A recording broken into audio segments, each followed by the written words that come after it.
یونانی کہتے ہیں کہ عورت سانپ سے زیادہ خطرناک ہے۔ سقراط کا کہنا تھا کہ عورت سے زیادہ اور کوئی چیز دنیا میں فتنہ و فساد کی نہیں۔ بوناویٹوکر کا قول ہے کہ عورت اس بچھو کی مانند ہے جو ڈنگ مارنے پر تلا رہتا ہے۔ یوحنا کا قول ہے کہ عورت شر کی بیٹی ہے اور امن و سلامتی کی دشمن ہے۔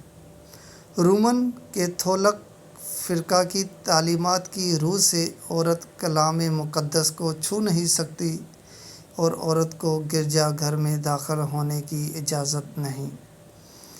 عیسائیوں کی سب سے بڑی حکومت رموتا الکبریٰ میں عورتوں کی حالت لونڈیوں سے بدتر تھی۔ ان سے جانوروں کی طرح کام لیا جاتا تھا۔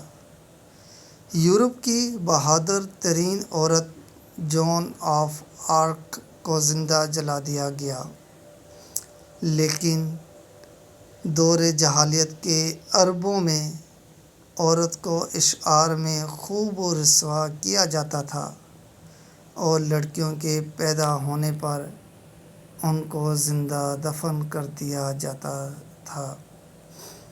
لیکن محسن انسانیت رحمۃ للعالمین حضرت محمد مصطفیٰ صلی اللہ علیہ وآلہ وسلم نے عورت کو وہ مقام عطا فرمایا جو آج تک کسی مذہب میں حاصل نہیں۔